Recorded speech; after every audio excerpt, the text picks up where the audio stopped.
Bonjour, quelle salle pleine, c'est fantastique. Alors, je suis Marco Calcamucci, directeur des opérations pour la société H2X Ecosystem.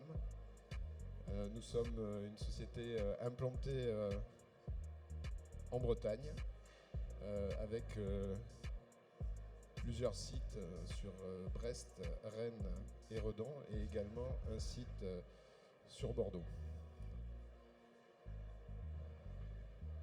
Alors H2X Ecosystem, c'est une entreprise industrielle qui est impliquée qui est impliquée sur la proposition de valeur de la totalité de la chaîne de valeur de l'hydrogène, depuis la production jusqu'à la consommation en passant par le stockage.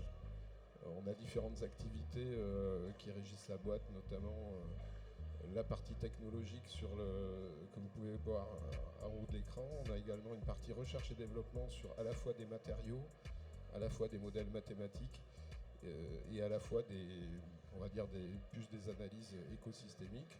On a également un département formation. On est très impliqué sur la pédagogie, sur la promotion, on va dire, de l'hydrogène dans notre économie. Et également une partie écosystémique où on va se rapprocher des besoins des différents acteurs pour pouvoir structurer des développements. Voilà. Alors je vais vous parler du générateur G350. Donc c'est un produit qu'on a développé qui est à ce jour l'électrogénérateur à hydrogène le plus puissant d'Europe. Il a été bâti en tenant compte en fait des cas d'usage que nous ont montré différents partenaires, notamment Enedis. Il a la puissance suffisante pour alimenter par exemple une centaine de foyers. Il a été conçu de manière modulaire, donc pour pouvoir évoluer, être capable d'intégrer on va dire des notions de mobilité, des notions de performance et de différence. Alors, la partie modulaire, en fait, on a différents modules dans le générateur. Ça va de la partie hydrogène alimentation, la pile à combustible, un stack de batterie et un système ensuite de conversion et de transformation énergétique. Donc je passe les détails technologiques. Les usages que l'on a identifiés à ce jour avec ce générateur et qui sont loin d'être exhaustifs, on a aujourd'hui une préoccupation à cause de la crise énergétique quant à apporter un support au réseau. Donc le générateur est capable de produire en fait de l'énergie et venir en support sur le réseau électrique. Il permet également de rendre autonomes à la fois les industriels, les agriculteurs, les collectivités. Donc c'est plus une problématique d'effacement des réseaux et d'autonomisation des systèmes. On a également des usages autour de la défossilisation des ports et des aéroports. Donc c'est des systèmes qui consomment beaucoup et qui produisent beaucoup de GES et beaucoup de carbone. En l'occurrence, on électrifie les ports et on peut permettre aux navires qui viennent taquer de couper leur diesel. On a également des solutions, des usages autour de l'alimentation hors grid, donc soit pour des sites distants, soit des endroits où on n'a pas de grid du tout, des événements, de l'humanitaire, des bornes de recharge, etc. Et ce système est totalement décarboné, donc pas de nuisance sonore non plus. Il absorbe 16 kg d'hydrogène par heure, donc c'est un gros consommateur d'hydrogène, ce qui nous permet d'avoir des connexions avec des partenaires comme Aynamix et autres sur de la production massive. Et nous, on apporte une solution de consommation de cette énergie. On a complémenté le système de différents modules pour rester dans une logique d'optimisation en fait, énergétique et puis d'augmenter la rentabilité, on va dire, et le modèle économique. Donc on a rajouté une ferme solaire en fait, c'est un package qui vient en complément, qui permet de venir en appui sur le générateur de manière à consommer moins d'hydrogène, être beaucoup plus efficient et rester toujours dans l'optimisation.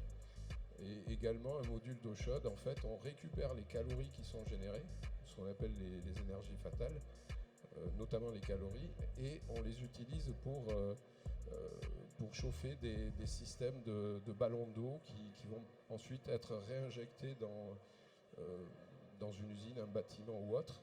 Et du coup, comme ça, on rend encore meilleure l'équation financière sur l'usage de ces systèmes. Alors, voici un exemple on va dire, de l'intégration de la solution du générateur dans un environnement industriel. Typiquement, là, ce que l'on peut voir, c'est les ENR ou les différents réseaux qui viennent alimenter l'usine. On peut les bypasser et utiliser un système par exemple, de régulation d'énergie. C'est ce qu'on appelle un Energy Management System, qui va arbitrer en fait en fonction du contexte, en fonction on va dire de la volonté de l'industriel de s'effacer ou pas sur certains critères qui peuvent être financiers. Donc on va utiliser l'énergie ENR pour produire de l'hydrogène avec des électrolyseurs. Et ces électrolyseurs vont produire, enfin cet hydrogène produit va être stocké et utilisé par le générateur G350 pour alimenter l'usine, donc couper les lignes des réseaux et l'alimenter avec le générateur.